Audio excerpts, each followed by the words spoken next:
नमस्कार, मैं रवीश कुमार। शक, संदेह, धमकी, चुनौती, दावेदारी, हकमारी, इन सब के साथ इस्लामाबाद में बातचीत शुरू हो गई है, जहां कुछ घंटों में होने वाली कूटनीति की चालें दुनिया का इतिहास तय करेंगी।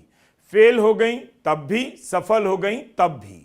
बातचीत को लेकर आज क्या क्या हुआ, इस वीडियो में हम उसकी चर्चा करेंगे। इस्लामाबाद में बातचीत को कवर करने के लिए दुनिया भर से पत्रकार पहुंच चुके हैं। यह जिन्ना कन्वेंशन सेंटर है, यहीं पर पत्रकारों को जमा किया गया है। इनके लिए पाकिस्तान ने कहा था जिसे भी आना है आ जाए, इस्लामाबाद में वीजा मिल जाएगा। मगर यह सुविधा बातचीत में शामिल देशों और सहयोगी देशों के पत्रकारों के लिए ही थी। दुनिया भर से पत्रकारों को बुलाना यह भी इशारा कर रहा है कि पाकिस्तान को भरोसा है कि बातचीत सफल होगी। उधर ईरान के तमाम ट्विटर हैंडल पर जिस तरह के मैसेज पोस्ट किए जा रहे हैं, उनके जरिए ईरान यह भी बताना चाहता है कि वह बातचीत में गया तो है, मगर उसके फेल हो जाने से घबराया हुआ नहीं है। यह वीडियो कशान के याहियाबाद रेलवे ब्रिज का है। अमेरिका और इस्राइल ने 7 अप्रैल को यहां बमबारी की। 40-48 घंटे के भीतर ईरान ने इस ब्रिज को फिर से चालू कर दिया और इसके ऊपर से रेलगाड़ी चलाकर दिखा दी। नजफ में ईरान के कॉन्सुलेट ने यह तस्वीरें जारी की हैं। लिखा है 40 साल या 40 दिन में नहीं, बल्कि 40 घंटों में दक्षिणी ईरान से मशहद के बीच की रेल लाइन पर तोड़े गए 4 पुलों को रिपेयर कर दिया गया।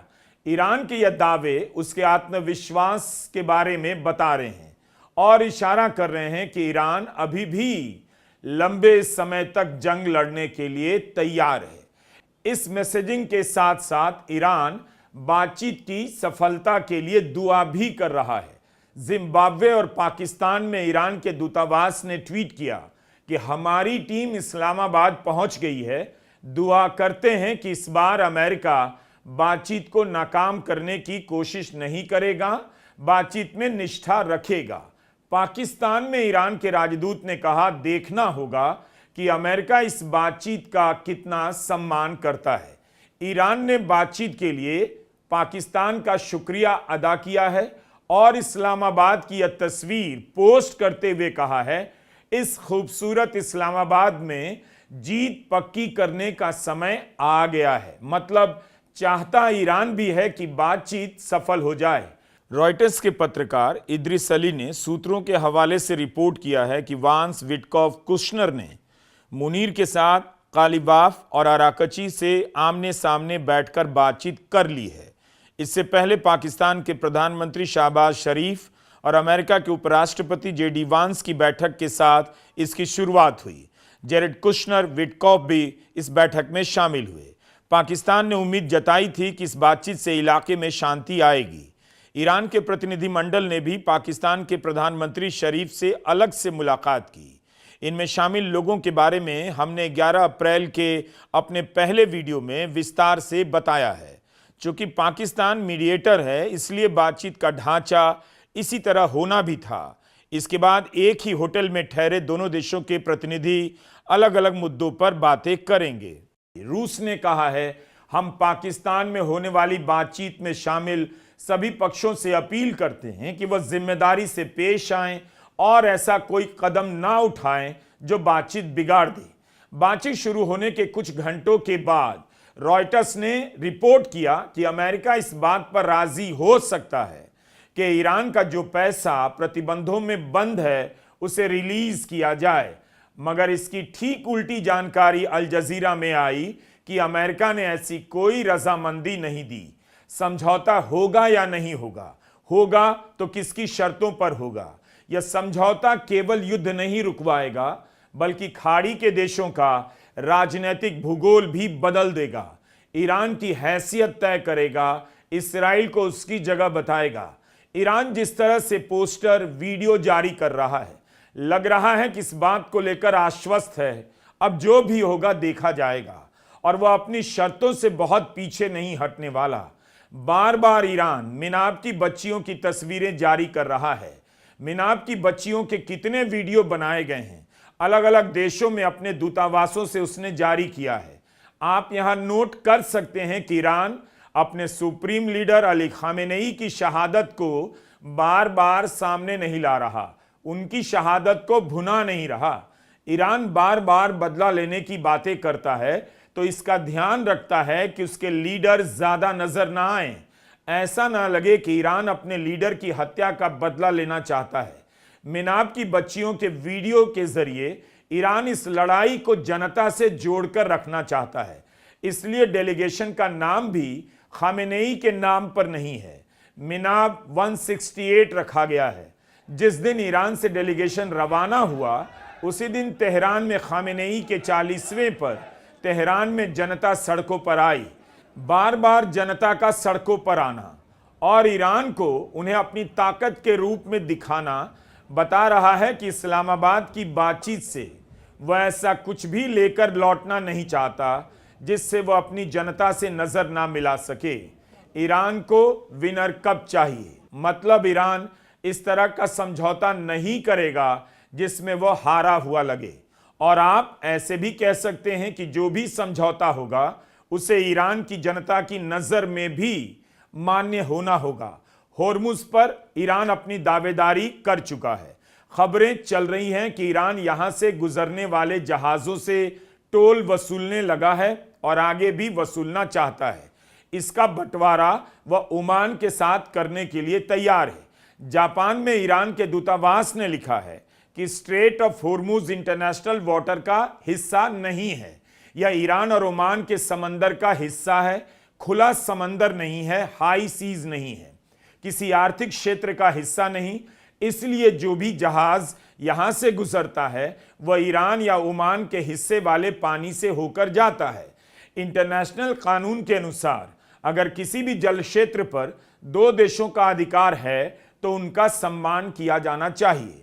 ट्रंप को चाहिए कि ढंग का कानूनी सलाहकार रख लें। ईरान ने ट्रंप के बारे में ऐसा इसलिए कहा क्योंकि ट्रंप होर्मुज को लेकर बार बार ट्वीट कर रहे हैं, लिख रहे हैं। ईरान को समझ ही नहीं आ रहा कि उसके पास खेलने के लिए कोई पत्ता नहीं बचा सिवाय इसके कि वह कुछ समय तक अंतर्राष्ट्रीय जलमार्गों को उगाही के लिए इस्तेमाल करता रहे। आज वहां के लोग सिर्फ इसीलिए जिंदा हैं क्योंकि बातचीत हो रही है, बातचीत चल रही है। अमेरिका के राष्ट्रपति ट्रंप ने अपने दामाद और उपराष्ट्रपति को इस्लामाबाद भेजा है। अमेरिका में बैठकर ट्रंप इस तरह से ट्वीट पर ट्वीट किए जा रहे हैं जैसे बाजी उनके हाथ से निकल ना जाए। भूल गए कि 1 महीना पहले 6 मार्च को वही कह रहे थे कि ईरान से सिर्फ एक ही डील होगी, बिना शर्त सरेंडर की डील। 5 दिन पहले ईरान की सभ्यता को खत्म करने की धमकी देने वाले ट्रंप फ्लोरिडा में कुश्ती का मुकाबला देखने जा रहे हैं, जबकि उपराष्ट्रपति जेडी वांस की टीम इस्लामाबाद में बातचीत कर रही होगी। लेकिन धमकी देने से ट्रंप बाज नहीं आ रहे। उन्होंने ट्वीट किया है कि ईरान उसकी जान सिर्फ इसलिए बख्शी गई क्योंकि उससे बातचीत की जानी है। बार बार कह रहे हैं ईरान होर्मुज से टोल नहीं ले सकता, ले रहा है तो बंद कर दे। ट्रंप इस तरह के ट्वीट कर रहे हैं कि होर्मुज से तेल नहीं जाने दिया तो नर्क में जीने को मजबूर कर दूंगा, पावर प्लांट से लेकर ब्रिज सब उड़ा दूंगा।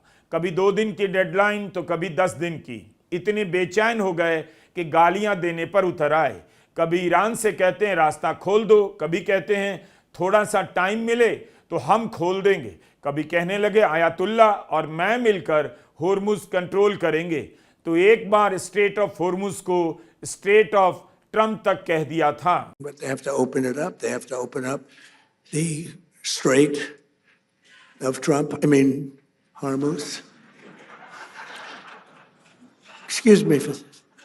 I'm so sorry. Such a terrible mistake. The fake news will say he accidentally said, no.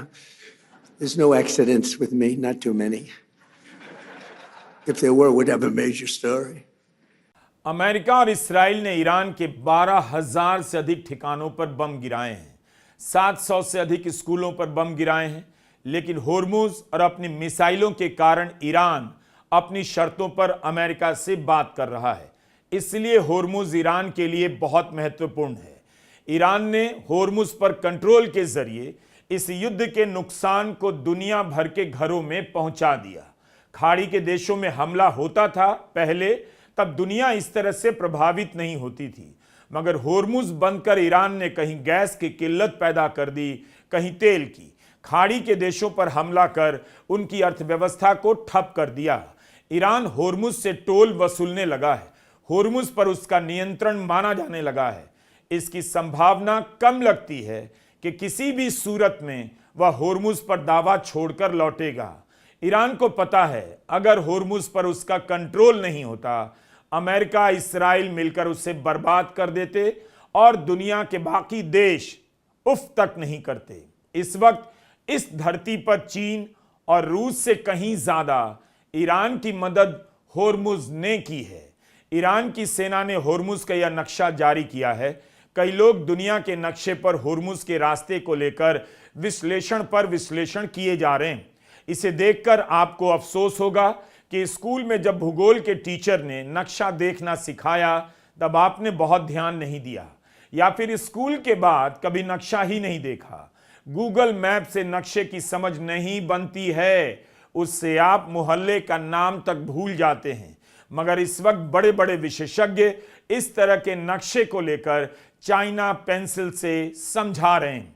Straight of Hormuz भूगोल की देन है, इसे कोई बदल नहीं सकता, मगर इसका मालिक कौन होगा, कौन इससे गुजरने वाले जहाजों से टोल वसूलेगा, यही तय होना है। भारत में जैसे NHAI टोल वसूलती है, 5 साल में टोल कलेक्शन में 100% की वृद्धि हुई है। टोल से वसूली में रिकॉर्ड बना है। वित्त वर्ष 26 में टोल से कमाई 82,900 करोड़ पहुंच गई। क्या नितिन गडकरी टोल बंद कर देंगे? तो ईरान कैसे होर्मुज से टोल वसूलना बंद कर देगा? नक्शे पर होर्मुज जितना संकरा दिखता है, असलियत में उससे भी ज्यादा संकरा है। फारसी में इसे तंगे होर्मुज बोलते हैं, मतलब रास्ता तंग है। होर्मुज के पानी के 2 हिस्से हैं, एक ईरान का, एक ओमान का। जहाज जो आते जाते हैं ओमान के पानी से आते जाते हैं। ईरान की सेना ने एक नया नक्शा जारी किया। ईरान का कहना है ओमान के हिस्से से पहले जहाजों का आना जाना होता था, मगर अब उन हिस्सों में समुद्री माइंस हो सकती है, इसलिए रास्ता सुरक्षित नहीं रहा। गार्डियन ने अमेरिका के सूत्रों के हवाले से रिपोर्ट किया है कि ईरान भी चाहे तो वह समुद्री माइंस का पता नहीं लगा सकता। इसका मतलब अब यह रास्ता किसी के लिए सुरक्षित नहीं रहा। जिस जहाज को सुरक्षित गुजरना है उसे अब नए रास्ते से जाना होगा। नक्शे में यह जो बाहर का रास्ता आपको दिख रहा है, ईरान कहता है इस रास्ते से होकर गुजरना पड़ेगा और यह रास्ता उसकी सीमा के करीब है, ओमान के पास के पुराने रास्ते से दूर। यानी ईरान का होर्मुज पर नियंत्रण और बढ़ जाएगा। यह जानकारी हमने ब्लूमबर्ग के पत्रकार हावियर ब्लास के एक वीडियो से ली है। एक्सियोस ने रिपोर्ट किया है कि अमेरिकी नौसेना के कुछ जहाज अरब सागर से होर्मुज पार करते हुए फारस की खाड़ी में गए और वहां से लौट आए। युद्ध के बाद पहली बार अमेरिकी नौसेना का जहाज होर्मुज से पार हुआ है। इसके लिए अमेरिका ने ईरान से अनुमति नहीं ली। तो क्या अमेरिका होर्मुज पर अलग तरीके से दावेदारी कर रहा है? ईरान की मीडिया में छपा है कि ईरान इसे सीज फायर के उल्लंघन के रूप में देख रहा है। अमेरिका चाहता है कि पुराना रास्ता शुरू हो और उस पर ईरान का नियंत्रण ना हो। ईरान चाहता है होर्मुज पर उसका कंट्रोल हो और वो रास्ता हो जो उसकी सीमा से सटा हुआ है। बातचीत की सबसे बड़ी चुनौती यही है, दोनों की मांग के बीच संतुलन कैसे बिठाया जाए। ईरान की संसद की समिति होर्मुज के मैनेजमेंट को लेकर एक प्रस्ताव की समीक्षा कर रही है। इसकी डिटेल की जानकारी नहीं है, मगर पता चलता है कि ईरान होर्मुज पर पीछे नहीं हटेगा।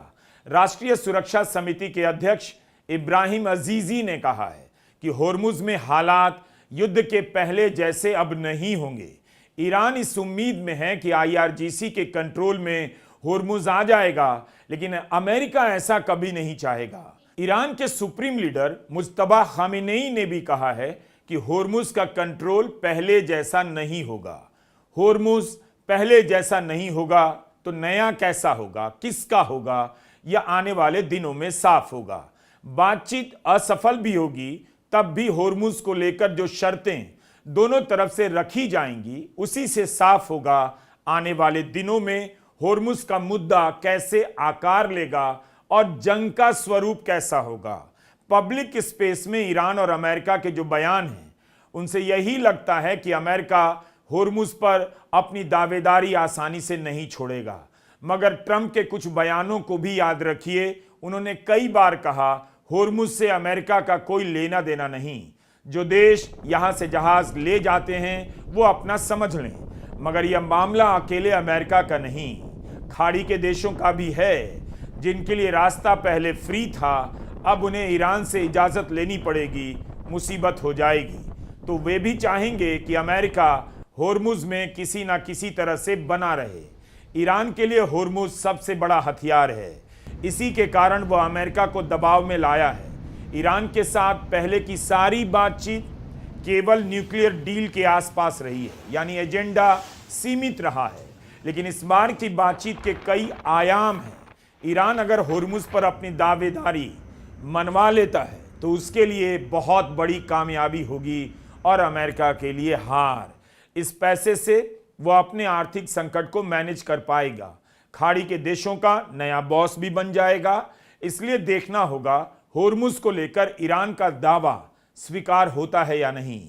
ईरान को पता है राह आसान नहीं। अमेरिका उसके बाद फिर से अगर बातचीत असफल हो गई, जंग फिर से चलने लगी, तो ईरान के इंफ्रास्ट्रक्चर पर हमला करने लगेगा।